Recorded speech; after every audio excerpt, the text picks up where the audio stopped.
Salamat sa pagpapataas po ng ating pananampalataya. Ito po ay pinamagatan po ng your worries kills your faith.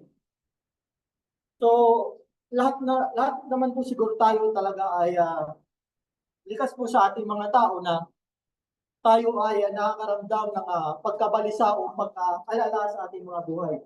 Sabi nga ni Brother Nelson kanina, minsan ay nag-worry sa kanyang buhay. So ito po ang topic po sa umagang ito, nawa ay makapagbigay po ito ng malakas na ng pananampalataya sa atin. Lalong-lalo na tayo ay kinikilala natin na tayo ay may Diyos. Kinikilala natin at ina-acknowledge natin na tayo ay isang anak ng Diyos. So dapat yung worries na yan, hindi po dapat tayo nag-worry sa mga bagay na sa sanlibutan ito sapagkat ito rin naman ay inuutos ng ating Panginoon na huwag tayong mga balisa sa lahat ng mga bagay. Yan po ay tinuturo mismo ng ating Panginoon Kristo na mababasa po natin sa aklat ng Mateo. At yun po ang sinasabi, ito muna ang ibig sabihin ng worries o kabalisan. Ang sabi dito, is a natural human emotion that arises when individuals feels uncertain or troubled about potential future event or outcomes. Yan daw po ang ibig sabihin ng kabalisahan o worries. So, ang tanong, dapat, ang sabi kasi dito natural. So, totoo naman na lahat po tayo ay nakakaranas isang emotion po yan ng isang tao, pero sa banal na kasulatan po ay iniutos ng ating Panginoon Kristo na dapat huwag po tayong mga balisa. Worries can range minor concern to significant issues that impact a person's well-being. So kapag nag-worry po tayo, minsan naapektuhan po natin ang lahat ng lalong-lalo na sa ating mga pamumuhay. Minsan po kapag nag-worry tayo, mababawasan po ang ating pananampalataya. Minsan po, sa halip na dumating na ang araw ng pagsamba, ay dumalo tayo minsan. Nahihina po tayo. Yan po ang kapag mayroon tayong worry sa ating sarili. Ang worries is very important to address because sabi nga kanina ng ating Panginoon na hindi po dapat bilang isang anak ng Diyos na kinikilala natin na ang Diyos ang naglalang sa atin na hindi po dapat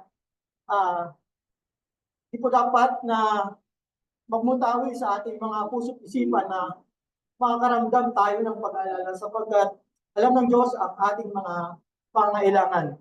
Kaya nga nilikha tayo ng Diyos, alam natin na mahal tayo ng Diyos. So, pupunta na po tayo sa ng Mateo. Ito po ay mababasa natin sa aklat chapter 6, verse 25. Ito po ang ating mababasa. Kaya nga, sinasabi ko sa inyo, huwag kayong mga balisa sa inyong mga pamumuhay kung ano ang inyong kakanin o kung ano ang inyong iinumin. Kahit sa inyong katawan kung ano ang inyong daramtin. Hindi baga mahigit ang buhay kaysa pagkain at ang katawan kaysa pananamit. So, napakaliwanag po ang sinasabi. Isa po itong utos ng ating Panginoon Kristo mismo. Sabi niya, huwag kayong mga balisa sa inyong mga pamumuhay. So, napakaliwanag po na ayaw ng Diyos na tayo ay mga balisa sa buhay natin. Ang ikinababalisa po kasi ng karamihan sa atin, sabi dito, yung ating mga kakainin. Kung ano ang ating iinumin sa ating mga katawan, kung anong mangyayari. So, sabi dito, hindi baga mas mahigit ang buhay kaysa pagkain at ang katawan kaysa pananamit. So, mas mahalaga pa rin po ang buhay at ang ating katawan. So, yun ang paunang sabi ng ating Panginoong Kristo. Sa verse 26 po, ganito ang ating mababasa. Masdan ninyo ang mga ibon sa langit na hindi sila nagsisiyasig, ni nagsisigapas, ni nagtitipon man sa mga bangan, at sila ay pinapakain ng inyong ama sa kalangitan, hindi ba lalong higit ang halaga ninyo sa kanila? So, dito po, hinahalin tulad o nagbigay ang ating Panginoon Kristo ng isang example. Sabi niya, masdan ninyo ang mga ibon sa langit. Hindi sila naghasik, hindi sila nagsisigapas, hindi sila nagtitipon ng mga pagkain, ngunit ito ay pinapakain ng ating Panginoon Kristo. So, ano po ba ang ibig sabihin dito? Totoo ba na ang ibon ay walang ginagawa? May nakita po pa kayo ibon na nakasampal lang sa isang sana. Iba, hindi po, lumilipat po siya eh. Ibig sabihin, malipat-lipat po siya, ibig sabihin, naghanap siya ng pagkain. Hindi po ang ibig sabihin ng Panginoon Kristo dito eh, huwag na tayong magtrabaho. So, ang gustong i-kuan dito ng ating Panginoon Kristo na ang mga ibon niya ay hindi naghahasik o nagtatanim pero nakakakain sila. Bakit? Nandiyan na yung mga pagkain.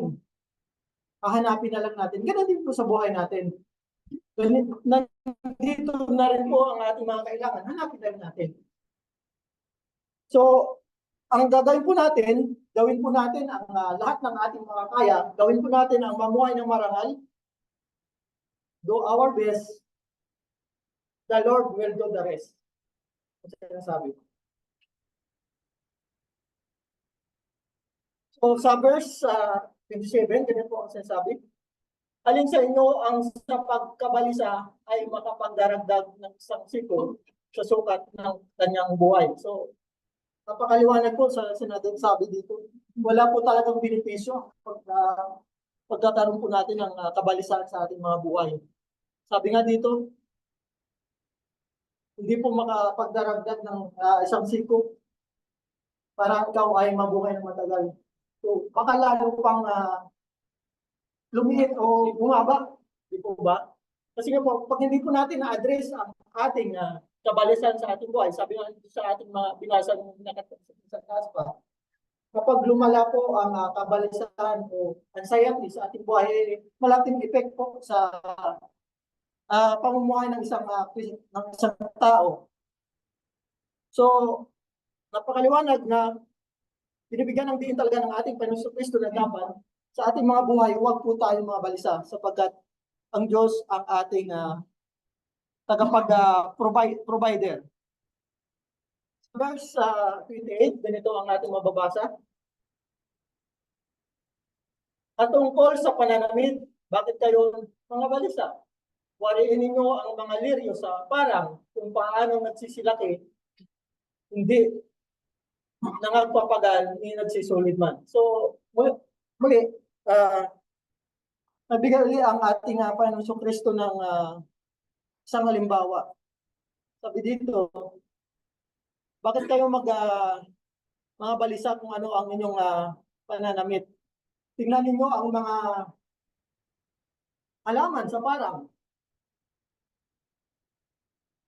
Lumalaki po sila. Nung mga nakaraang months, kita po natin summer season, di ba? So yung mga kapaligiran po natin nagtutuyo eh. Pero nung umulan, bigla ng umulan, naging rainy season, biglang lumaki yung mga halaman. So, sino po ba ang nagbibigay nun? Sino po ba ang nagpo-protect? Di ba ang ating Panginoon? Ganun din po sa mga buhay natin.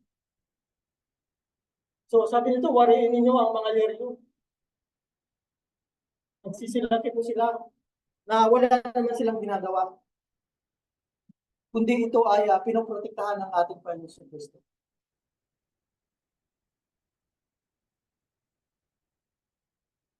Sa verse 29, ganito po ang ating mabasa.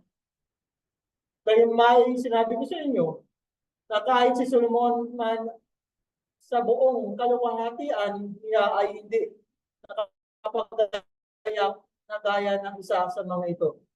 So, nagbigay din po sa ating Panginoon Kristo bilang isang halimbawa si King Solomon. Ano ba ang nangyari kay King Solomon? Kung alam niyo po. Ang ganito po ang nangyari sa King Solomon. Basahin po natin sa aklat ng, hindi ko na po sinulat, hindi mahaba po kasi, sa 1 King chapter 3 verse 5 to 14. Ganito po. Samahan po ninyo ako sa anong pagbasa.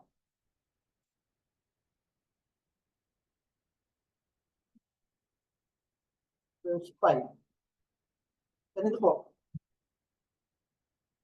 Sa gabaon ay napakita ang Panginoon kay Solomon sa panaginip sa gabi at sinabi ng Diyos, tingin mo kung ano ang ibibigay ko sa iyo. So, ang Panginoon po ay nakipag-usap kay King Solomon. Si King Solomon po kasi ay isang hari. Bata pa po si King Solomon dito na nakita siguro ng Diyos na kailangan ng Panginoon ang katalinuhan. Kaya ang sinasabi po dito sa verse 6, at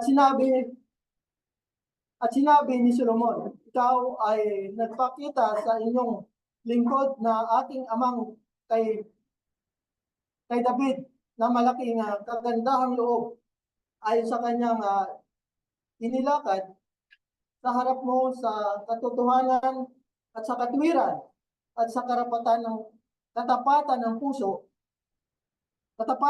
sa iyo ay iningatan kanya itong dakilang kagandahang loob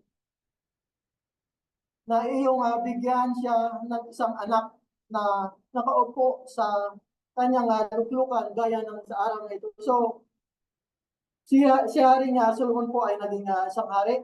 Tuloy po natin. At ngayon, o Panginoon kong Diyos, iyong ginawang hari ang inyong lingkod na kahalili ni David. So, ito na po si Haring Solomon. Sa aking ama, ako'y isang munting bata. Hindi ko nalalaman ang paglumabas at pumasok. So, wala pa sa experience, sabihin. At ang inyong lingkod na nasa gitna ng iyong bayan, na iyong pinili, isang malaking bayan, na hindi mabibilang o maturingan dahil sa karamihan. So, yun po ang isang reason. O yun po ang problema ni King Solomon. So, lubang marami po ang mga Israelita. So, ito na po ang hiling ni King Solomon. Sabi niya, bigyan mo ang iyong lingkod ng isang matalinong puso upang humatol sa iyong bayan upang ating makilala ang mabuti at ang masama. Sapagkat sino ang makakahatol dito sa iyong malaking bayan at ang pangungusap ay nakalugod sa Panginoon na hiniling ni Solomon ang bagay na ito. So natuwa po ang ating Panginoon Kristo sa kahilingan ng Panginoon. Ano bang hiniling ni Solomon? Katalinuhan at katwiran ng Diyos. So hindi siya nagmalaki sa kanyang sarili bilang isang hari. So humble si Haring Solomon na hindi niya kaya. So humingi siya ng tulong sa Panginoon. Ganun din po sa ating mga sarili. So, ang lahat ng mga bagay dito sa sanglibutan nito, hindi naman po talaga natin kaya kung wala ang Diyos. Di po ba? Kaya napakaganda po ang kahilingan ng Panginoon, ni King Solomon, kaya sa ating Panginoon sa Kristo. Sabi niya, bigyan mo ako, Panginoon, ng matalinong puso upang humatol sa bayan ng Israel. Tuloy po natin. At sinabi ng Diyos, sapagkat iyong hiningi ang bagay na ito, at hindi mo hiningi ang inyong mga mahabang buhay o hiningi man ang iyong mga kayamanan o hiningi man ang buhay ng iyong mga kaaway, kundi hiningi mo sa iyo katalinuhan upang kumilala ng katulan. So napakaliwanag po ang hinihingi ng ating ni Solomon sa Panginoon. At narito ginawa ayon sa iyong salita, narito aking ibinigay ka ng isang pantas at matalinong puso na ano pa at walang naging gaya mo na nauna sa iyo o maibabangon mga sinuman na pagkamatay mo.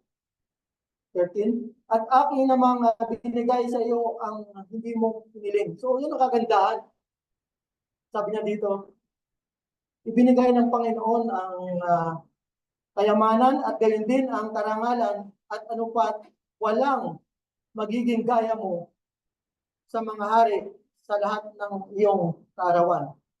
So, ano po ba ang unang hiniling ni King Solomon? Diba? Katalinuhan at katwiran ng Diyos. So, kaya sinabi dito na hindi naman nakapaganda si King Solomon eh, di ba? Sabi niya dito sa Matthew. Tutunan po kasi batang-bata pa si Juan dito eh, si King Solomon yung naging hari. So hindi naman talaga siya nakapaganda. So sino ang naganda? Sino ang nagbigay, di ba, ang ating Panginoon? Ganoon din po sa ating mga sarili. So sana hanapin muna natin sa ating mga sarili ang ating Panginoon. So para ang mga bagay na ating mga kailangan sa ating buhay ay bigay din niya. So manampalataya tayo ng may Diyos na siyang nagbibigay ng lahat ng mga bagay. So yun po ang sinasabi dito na sa verse na ito na si King Solomon man ay hindi nakapaghanda sa kanyang buong buhay. Ngunit ito ay binigay ng ating Panginoon Kristo. Ganun po sa ating mga buhay. Kaya huwag po tayong mag-alala sa ating mga pamumuhay sapagkat nandito ang Diyos upang umalinga at magbigay ng ating mga pangangailangan. Sa verse, po natin sa verse 13.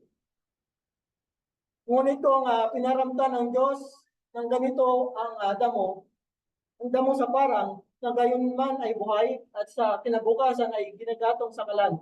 Hindi ba lalong na kayo pararamtan niya o kayong mga kakaunti ang pananampalataya. So, ito pa rin po nagbigay ng isa po lang ating Panginoon. Sabi niya, tingnan nyo ang mga damo. Minsan, sabi pa, pinaramtan ng Diyos ang ganito ang mga damo. So, pagbigay ulit ang example ng ating Panginoon sa Kristo na kung paano nagsisilaki ang mga damo. Pagkatapos niyan ay ginagatong sa kalan. Na ipinapakita sa atin na kung yung mga damo na yan ay pinaparamtan ng Diyos, gaano pa kaya tayong mga tao na kanyang nilalang? Gaano pa kaya na tayong anak ng mga Diyos na bakit tayo mag-worry? Ito ba? Kung yung mga damo na yan ay pinaramtan ng Diyos, di po ba mas mahalaga ang tao? Kaya nga nilalang tayo ng Diyos eh. Sa Genesis na pinapag-aralan natin, tayo ang lahat na pinakaiba na nilalang ng Diyos. Tayo ay nilalang ng Diyos na kawangis niya. Doon pa na nga pinapakita ng Diyos na binigyan tayo ng spirit. Ano ibig sabihin? Ang spirit ko kasi eternal. Ibig sabihin, sa Genesis pa lang, kung makikita po natin, nagpapahiwatig na po ito ng salvation. So, nasa sa atin na lang kung itong salvation na ito ay kukunin natin o tatanggapin po natin. Sapagkat tayo ay nilalang ng Diyos na pinakaiba sa lahat ng kanyang mga nilalang. Kaya siguro hindi na dapat tayo mag-alala kung anong ating darating sa buhay na ito. Kahit nga po yung kaligtasan natin, binigay na ng ating Panginoon Kristo. O ba? Yung kaligtasan ng ating kaluluwa. O ba? So, dapat tayo manampalataya sa Diyos na hindi tayo papabayaan kung paano inalagaan niya ang mga halaman sa parang paano pa kaya tayong mga anak ng Diyos na nilalang niya, nakawangis niya. So,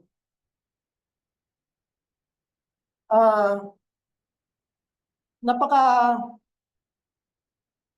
kung isipin po natin kung tayo po ay iniisip na pinababayaan po tayo ng Diyos, isipin po natin na baka kulang lang po tayo sa pananampalataya. Sabi dito, kung kayong mga kakaunti ang pananampalataya. So, naalala ko po yung nung si Apostol Peter na lumakad sa tubig.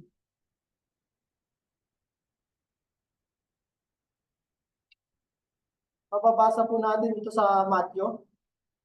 Nung nakalakad na po si Apostol Peter sa tubig, nung nakalakad na sa lapit na sa sa ating Panginoon Kristo, unti-unti siyang lumubog. Unti-unti siyang lumubog. Nabalisa po siya. Nawala yung focus niya sa ating Panginoon Kristo. Yung pananampalataya niya nawala. Kaya unti-unti siyang lumubog. Ganun din po tayo. Huwag po natin hayaan na ang ating pananampalataya ay manghina.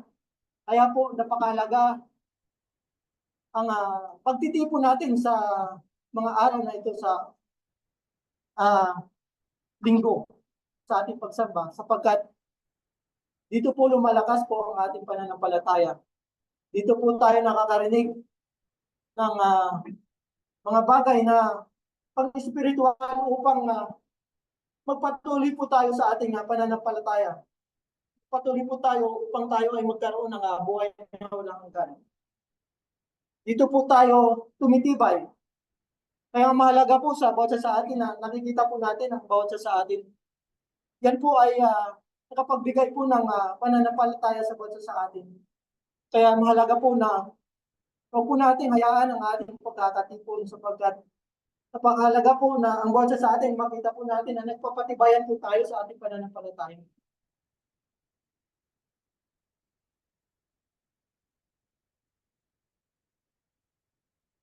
Sa tuloy po natin sa chapter sa verse 31, ganito po ang ating mababasa. Kaya huwag kayong mga balisa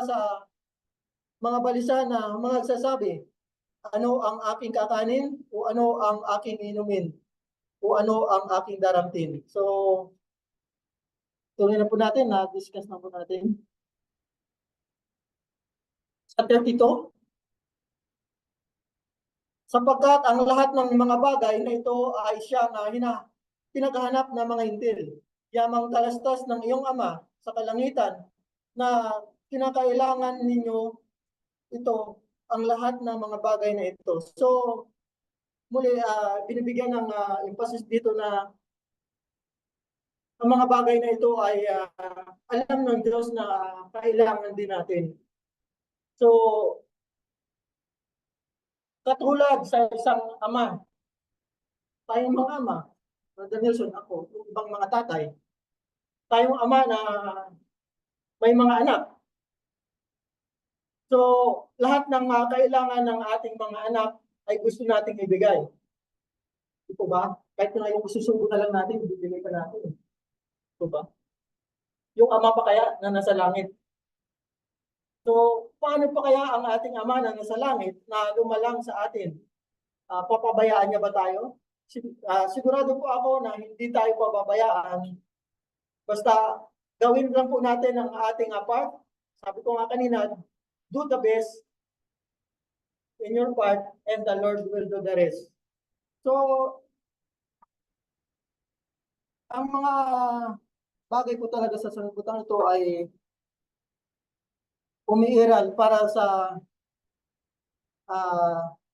dapat hindi po tayo dapat mga balisa dapat kung may mga problema man tayo dapat gawin po natin itong opportunities na maging mapabuti tayo. Minsan dumadating talaga ang problema nasa sa atin po kung paano po natin i-handle po ito. So nasa atin po kung sana ang suggestion po is ang mga problema na ito dapat to-turn po natin na maging positive po, di kaya maging mapabuti po tayo.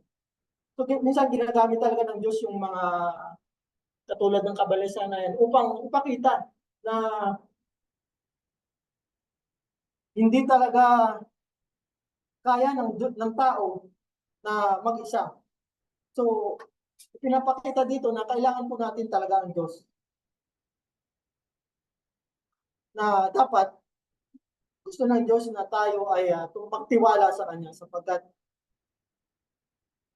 ibibigay niya ang lahat ng mga bagay.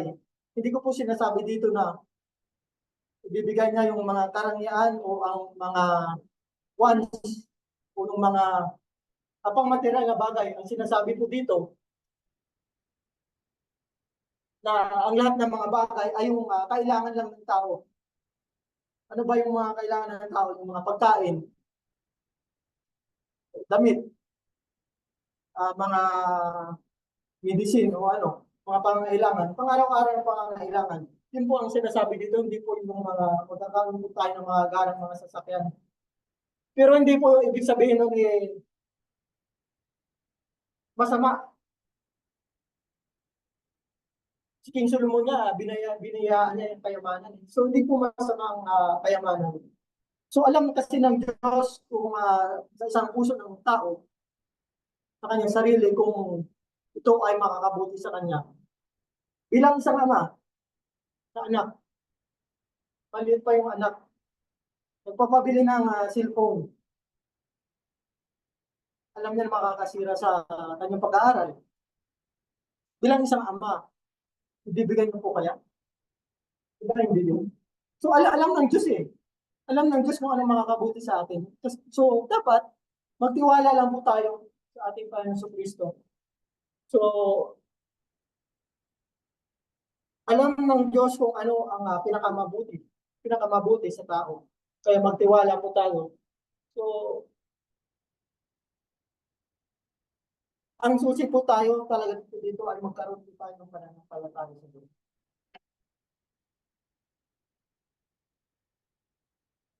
So dito, basahin po natin sa verse 33. Datapot hanapin muna ninyo ang kanyang kaharian at ang kanyang katwiran at ang lahat ng mga bagay na ito ay pawang deradag sa inyo. So,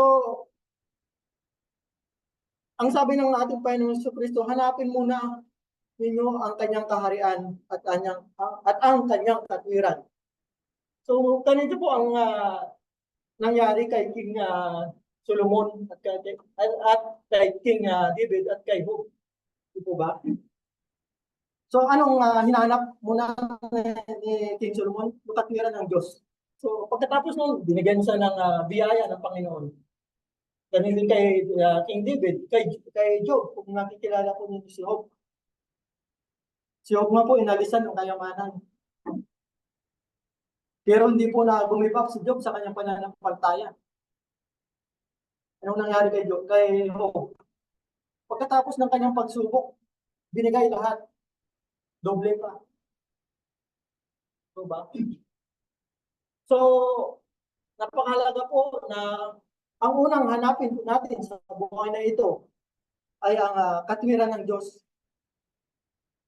upang magkaroon tayo ng pananampalataya sa ating mga sarili upang maiwasan po natin ang ating yung sinasabi nating kabalisan sa ating mga buhay.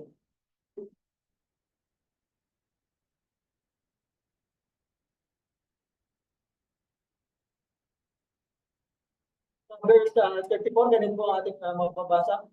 Kaya huwag ninyong ikabalisa ang sa araw ng bukas, sapagkat ang araw ng bukas ay makabalisa sa kanyang sarili, sukat sa kaarawan ng kanyang kasamaan. So hayaan daw po natin na mabalisa ang araw ng bukas sa kanyang sarili. Yun po ang sabi ng ating Panginoon Kristo. Na wag po natin isipin na pinababayaan tayo ng Diyos. So tanda po natin, so ang nagsabi po nito ang ating Panginoong Kristo mismo. Siya ang ating Panginoon, ang ating tagapagligtas at ang ating provider sa lahat ng ating mga pangailangan. Sabi ko nga kanina, even the salvation of our soul ay ibinigay na ng ating Panginoong Kristo. Yung pangailangan pa po kaya natin sa mga pang-araw-araw na ito na hindi niya kayang ibigay sa atin. So, yung paligtasan ng ating kaluluwa. So, yun po ang pinaka dapat po nating i-aim kasi sa buhay natin na ito, hindi yung material na kayamanan sa sanlibutan to, sapagkat ang mga kayamanan dito sa lupa, sabi sa aklat ng Ecclesiastes, ay mawawala o walang halaga, sapagkat lahat po tayo ay mamamatay at iiwan po natin ang lahat ng kayamanan ito. So hindi ko sinasabing hindi mabuti yung mayroon kang kayamanan. Ang sinasabi ko, mas mahalaga ang kayamanan sa langit, na dapat ito po ang ating pinaprioridad sa buhay na ito. Sapagkat sabi nga, maikli lang ang buhay. Ilang taon pa lang na mamamalagi sa sanlibutan ito. Dapat alam po natin kung ano ang ating priority sa buhay natin na ito.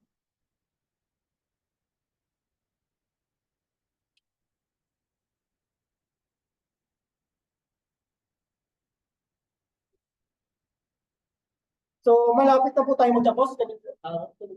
Kung tayo ay sasangkuni sa Biblia, tayo po, ang problema po natin ay magiging gagaan. At naniniwala po ako na ang salita ng Diyos ay makapangyarihan sa sumasampalataya at naniniwala. Walang mabigat na suliranin o mabigat sa isang taong nananampalataya sa Diyos. So, kapag ikaw ay isang mananampalataya ng Diyos, magiging magaan ang ating buhay, sapagkat alam natin kung ano po ang ating gagawin. Remember the say, faith can move mountains. So makabasa po natin yan sa Mateo. Kahit gabundok man ang ating mga problema sa buhay, yan po ay sa pananampalataya natin sa Diyos, masosolve po natin.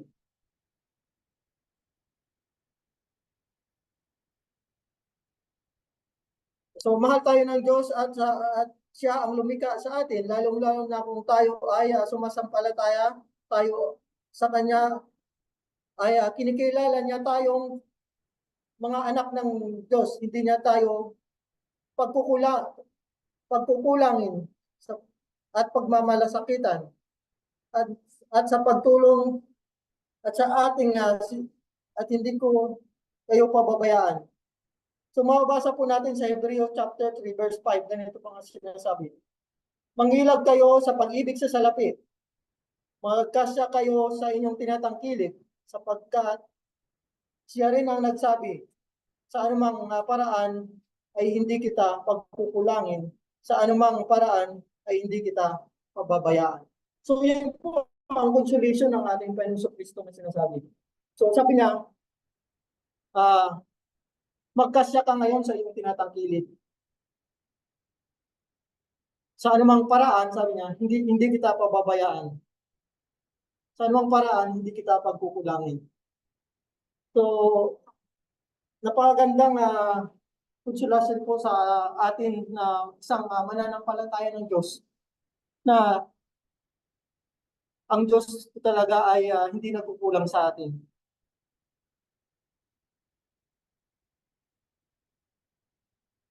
So, ang una po natin gagawin upang kapag dumating ang ating mga kabalisan o problema sa ating buhay, ay manalangin po tayo. Kaya po dito napakahalaga po ang isang panalangin. Ipakilala ang iyong kahilingan sa Diyos. Pagkatapos mong manalangin, ibigay mo sa Diyos ang mga problema at kabilasahan. At ito po ang isang sikreto upang ma-overcome po ang ating mga pagkabalisa. Ito po ay ating mababasa sa 1 Peter chapter 5 verse 7. Ganito po ang sinasabi. Na inyong ilagak sa Kanya ang lahat ng inyong kabalisahan sapagkat kayo'y pinagmamalasakit niya. Yun ang sabi sa unang Pedro. So dapat isang kunin po natin ang ating mga problema para ipaalam po natin kung ano po ang ating mga kahilingan sa Diyos. Sapagkat ipinagmamalasakit tayo ng Diyos. So napakaliwanag po na hindi po tayo pababayaan ng Diyos sa ating mga, kung ano man po ang ating mga worries o kabalisan sa buhay.